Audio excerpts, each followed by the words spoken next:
Okay, let's dive into a really fascinating piece of history today. You've shared these excerpts from the River War, and, well, our mission is to pull out the most important bits of knowledge, the key insights from this text. That's right. We're basically taking a deep dive into the conflict in the Sudan, late 19th century. Yeah, trying to understand the geography, the people, the big players, the military side, and sort of the deeper forces at work. Exactly. It's a way for you, the listener, to get the essence of what the source material covers, the main takeaways. And what it covers is pretty gripping stuff. Yeah, surprising similarities between enemies, these incredible logistical nightmares in the desert. Oh, absolutely. And dramatic battles, plus that whole international standoff over, what was it called? A seemingly dismal swamp. Right. So let's unpack it. Where should we start? Probably setting the stage. Makes sense. The Sudan itself, and of course, the Nile. You can't talk about this region without talking about the Nile. Definitely. So the source paints this picture of a huge area, right? Very varied conditions. Yeah, vast, different climates, different terrain, and it names these key places that just keep coming up. Dongola, Marawi, Berber, Matema, Abu Hamed, Suakin over on the coast. and then further south, Khartoum, Omdurman, right at the heart of it all, and Fashoda, which becomes crucial later. And the Nile, it's not just water, is it? It's everything. It's the absolute lifeblood. The source talks about it being fed by tropical rains, held in these huge natural reservoirs, and then the annual flood. That's the key. That's the magic mud bit, right? Exactly. This thick, red silt that turns barren land into gardens. It waters millions downstream below Aswan and still has enough left over to pour into the Mediterranean. The description of the river changing color from clear blue to that thick red, it's very vivid. It is. You really get why the ancient Egyptians held it in such reverence. The author suggests maybe modern people should too, or at least understand it. Mm-hmm. And then, south of Khartoum, the source describes this incredible wildlife. Yeah, absolutely teeming. Elephants in huge herds, rhinos, hippos, crocs, buffalo, all sorts of antelope, snakes, birds, insects, just abundant life. Which led to quite a bit of trade, didn't it? Particularly ivory. Oh, big time. Mm. Especially in the Equatorial Province. Emin Pasha apparently complained about an elephant pest. A pest. Wow. And get this 12,000 hundredweight of ivory exported in 1 year? That's staggering. So yeah, despite the harsh desert elsewhere, there was real natural wealth there. Okay, so you've got this vast land, natural resources, which makes the next point from the source kind of surprising. The population size. Right. Really low for the area. The text estimates maybe 3 million people at most. And the reason given. Directly attributed to war, the slave trade, and general oppression. It paints a pretty bleak picture. And it draws a distinction between the main groups living there. Yeah, two main races, as the source puts it. First, the Aboriginal natives. How are they described? As coal-black Negroes, physically strong, virile but... Well, the text says simple-minded savages, living, a very basic existence, hunting, fighting, marrying, dying. Their beliefs were tied to spirits, witchcraft. Ghosts, witchcraft, ancestor worship, yeah.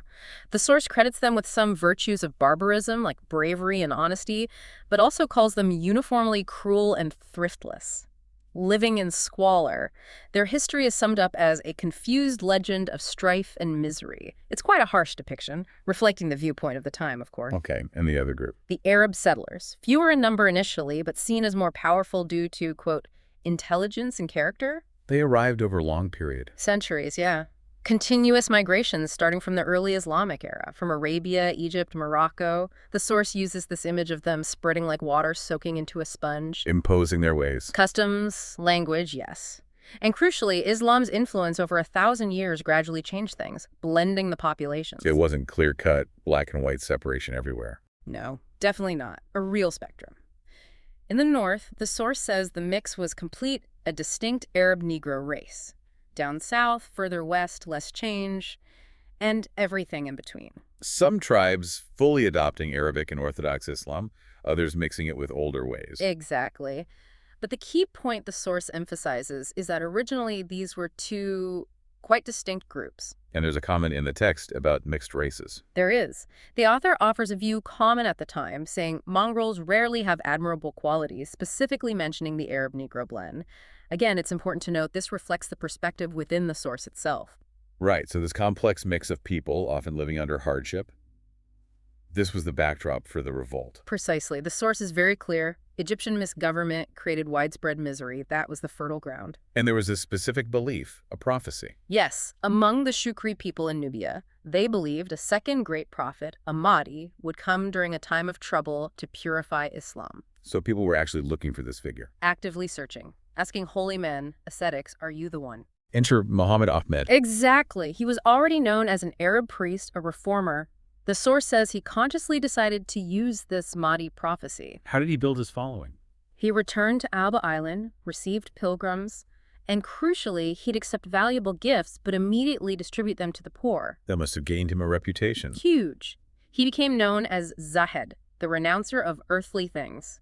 He preached across Kordofan, gaining respect. And his message wasn't just religious. Well, it was framed as religious purification, but everyone understood the subtext freedom from Egyptian rule, freedom of the land. He backed it up with writings that spread widely. And he found a key ally, Abdullah. Yes, Abdullah. Yeah. Described as determined, capable, maybe less purely motivated than the Mahdi, but ambitious. He wanted the Sudan free of foreigners, and he wanted to rule it. He saw himself as the Mahdi's successor. He did. He'd apparently even considered another leader, Zubair, as the Mahdi before, but then through his lot in with Muhammad Ahmed, he became his right-hand man. So you had the popular discontent, the prophecy, a charismatic leader, and a shrewd organizer. A potent combination. It gave the tribes a unity and purpose they lacked. Support started pouring in promises of fighters, weapons from all sorts of groups.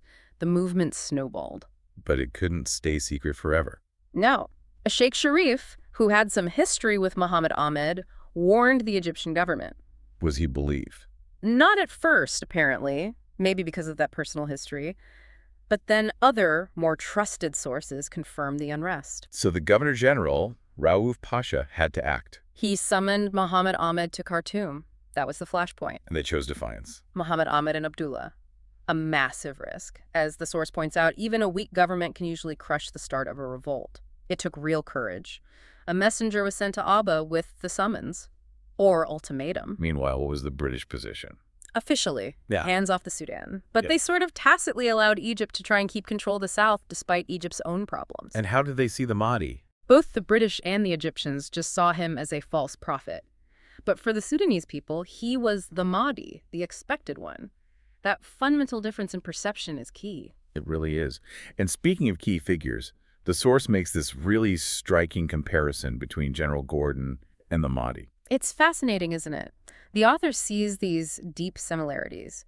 Both earnest, enthusiastic, passionate, deeply religious, hugely influential personally. Both reformers. One described as an African reproduction of the other. Yeah, or a more civilized version of the same type. But ultimately, these two men, so alike in some ways, ended up locked in this fatal struggle. Which brings us to Zubair Pasha. What a complicated figure. Incredibly complicated. People on the ground, those with local knowledge, apparently saw him as maybe the only person who could stop the Mahdi, or at least save the besieged garrisons. But the officials saw him as a desperate remedy. Very much so. I mean, the government had previously curtailed his freedom, taken his property, even executed his son.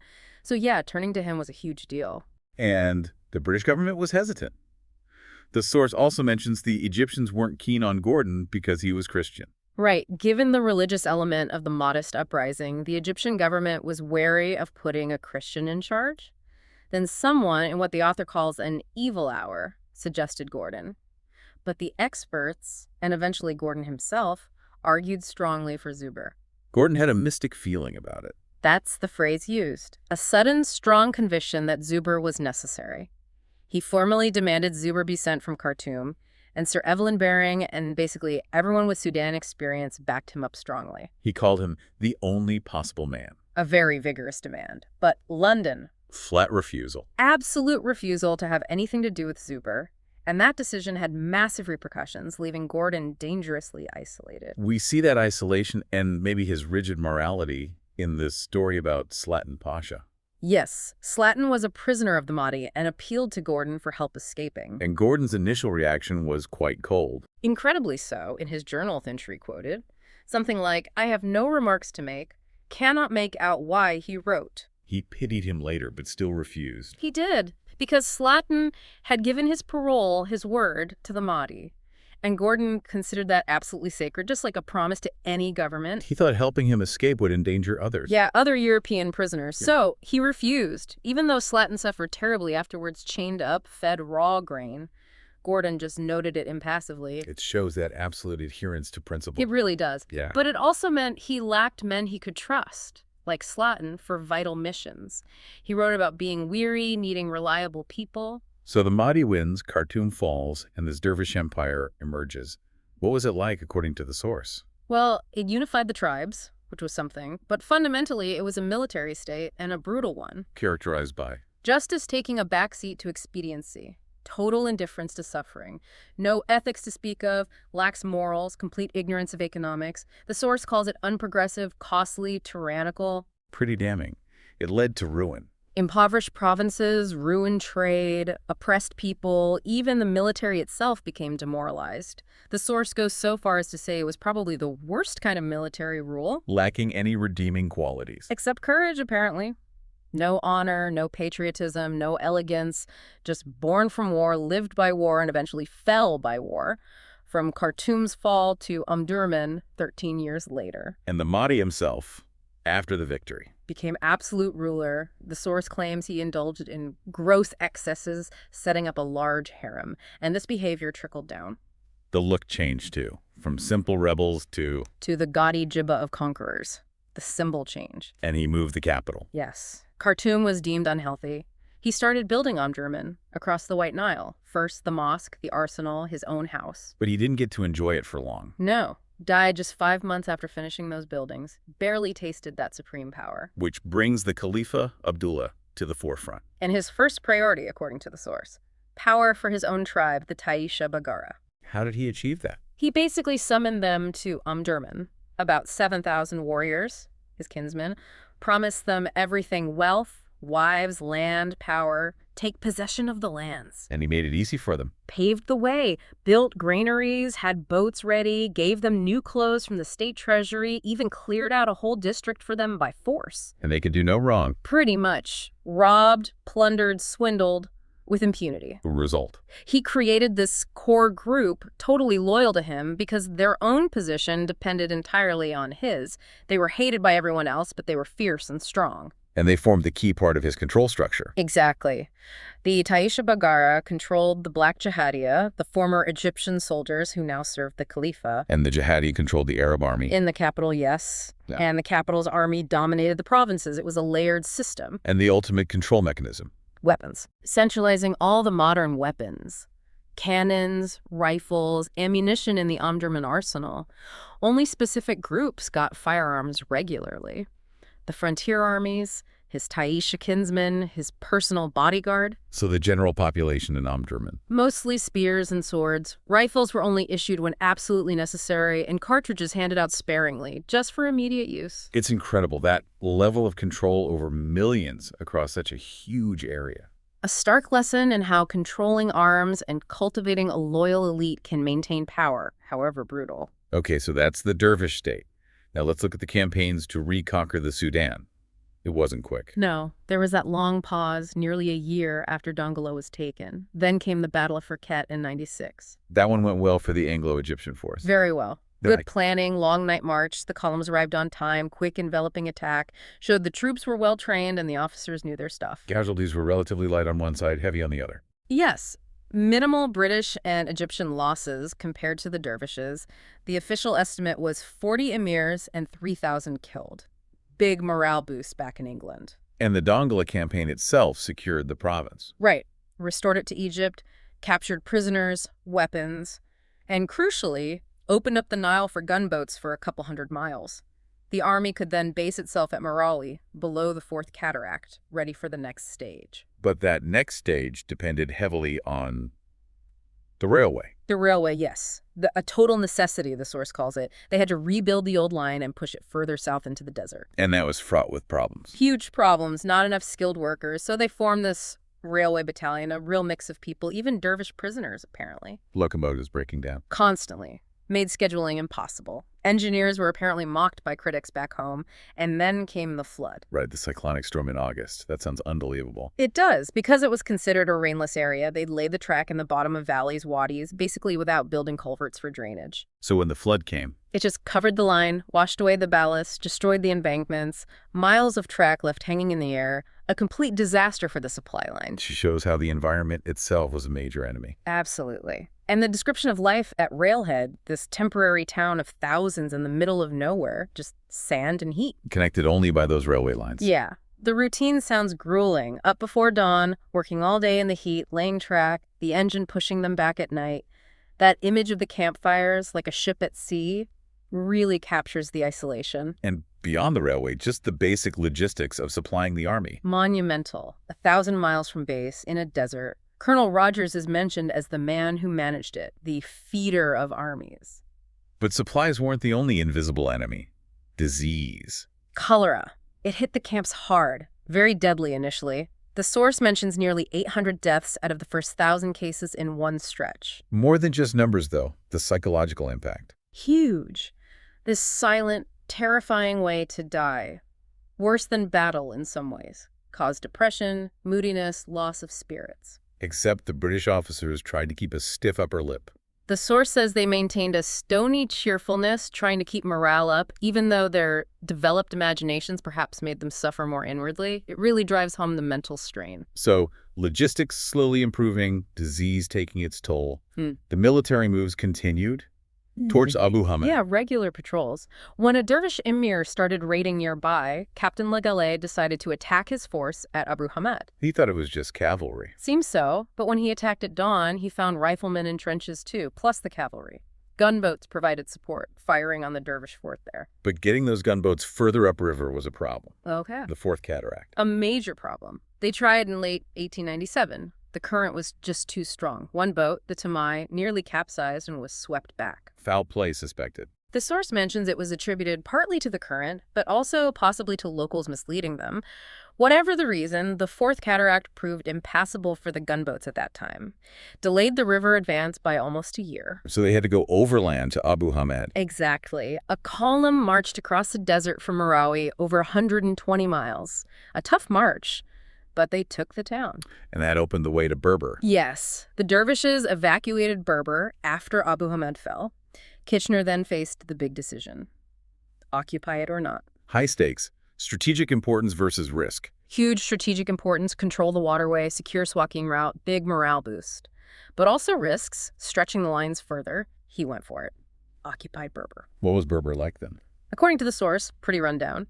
Old Berber in ruins, the newer dervish town decaying. Houses stretched for miles, but mostly just mud huts and thorn bushes. Primitive sanitation. Called an emporium of trade, but housed a destitute population.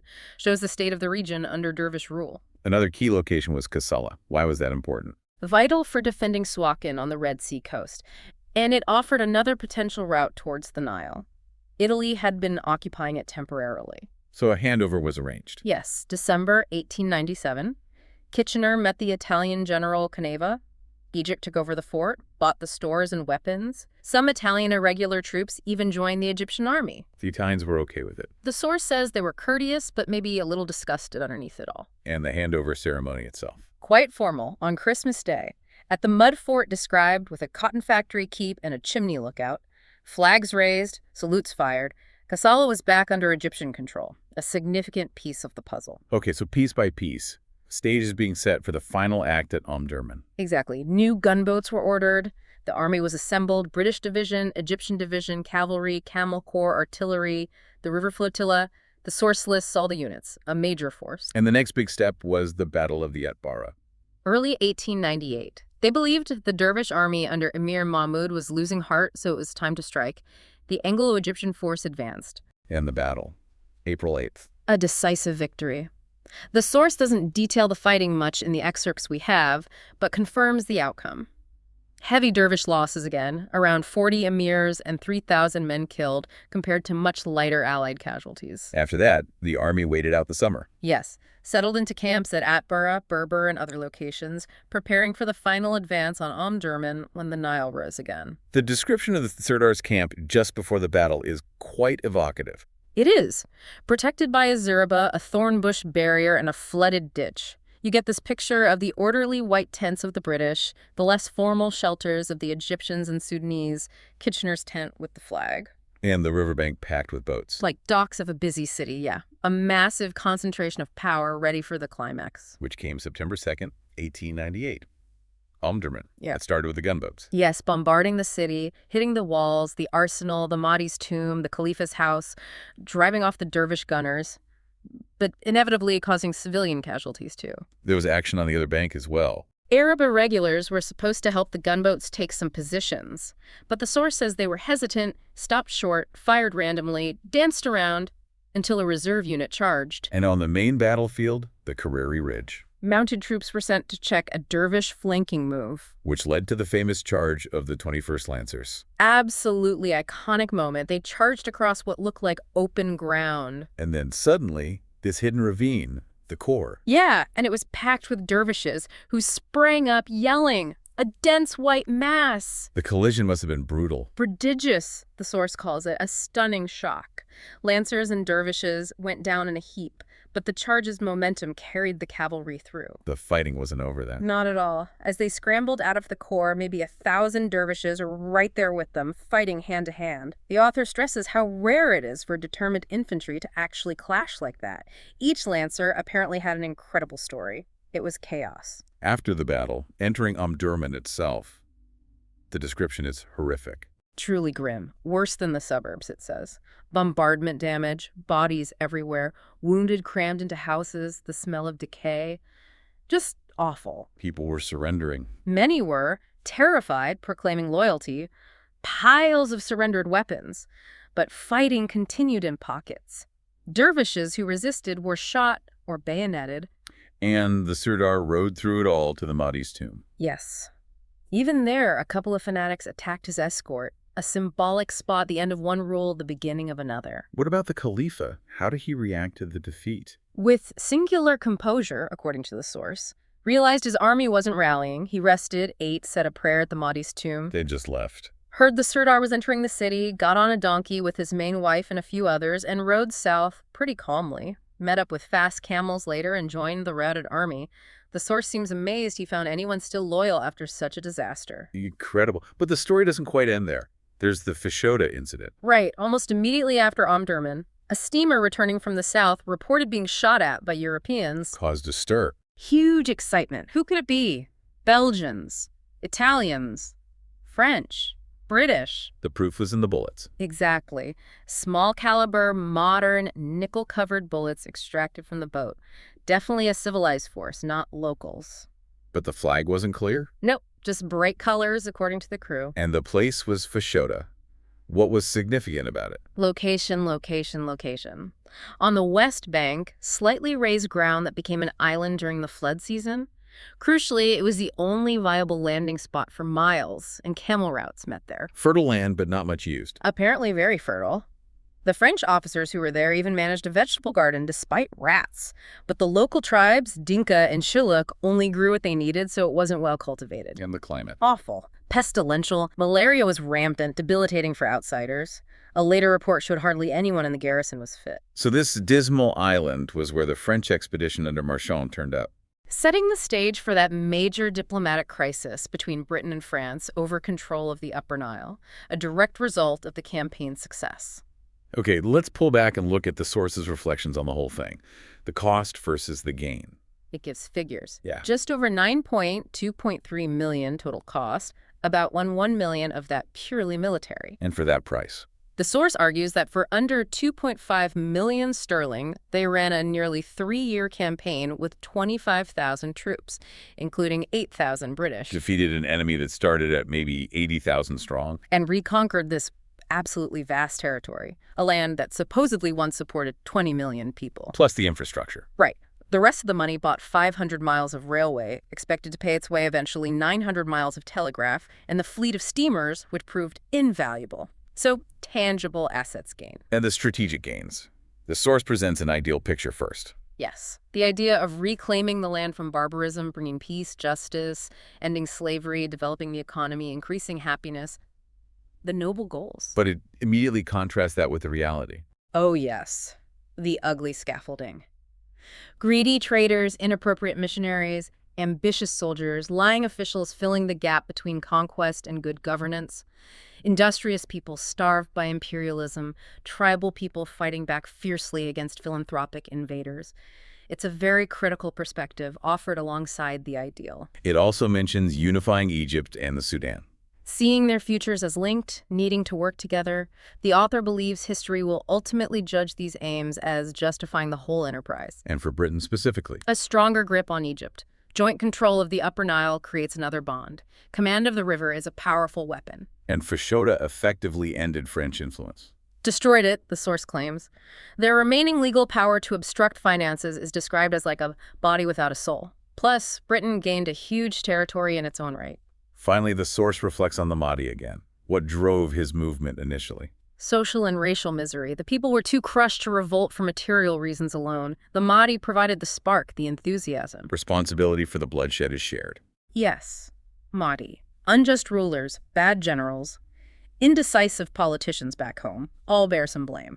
But the author gives the Mahdi credit for some things. Absolutely, for putting life and soul back into his people, freeing his land from foreigners, giving them a new, if terrible, magnificence, rousing patriotism and religion. Life under him was exciting, even if terrifying. Thrilling, exhilarating terrors, living in a wonderful world of imagination with paradise guaranteed for fighters. That's how the source portrays the appeal. And the question of whether he was a genuine prophet. The source asks, how do you tell except by success? And in his lifetime, the Mahdi's success was arguably greater than Muhammad's, the founder of Islam. But the context was different. Crucially different. Islam rose against decaying empires. Mahdism faced modern civilization, science, industrial power. And the concluding thought on the Mahdi. Powerful. If prosperity ever returns to the Upper Nile, the author predicts, future Arab historians will see Muhammad Ahmed as foremost among the heroes of his race. It forces you to see him not just as the enemy figure in this war, but potentially as a national hero in a longer historical view. Wow. Yeah, we've really covered a huge amount there, from the Nile itself and the people living along it. To the rise of the Mahdi, the nature of that dervish state, and those incredible logistical challenges, the railway, the flood, the cholera. Yeah, and the strategic calculations, Gordon's difficult choices, the battles for Ket, at Bara and Omdurman, especially the Lancers charge. Right up to the Fashoda crisis, showing how this seemingly remote conflict had global implications. I think this deep dive really highlights how getting into the specifics, the supply problems, the terrain, the personalities, the sheer human cost, gives you such a richer understanding than just the headlines. It absolutely does. It's about the forces behind the events, the complexities, the different perspectives captured even within one source like this. You really see the value of digging into the material. So here's a final thought for you, the listener, to chew on, based on that complex portrayal of the Mahdi. The source presents him as someone who brought immense suffering, but also as a figure who liberated his land and inspired his people. What does this duality tell us about how we remember and judge historical figures who are seen simultaneously as villains and as heroes of national liberation, depending on who's telling the story?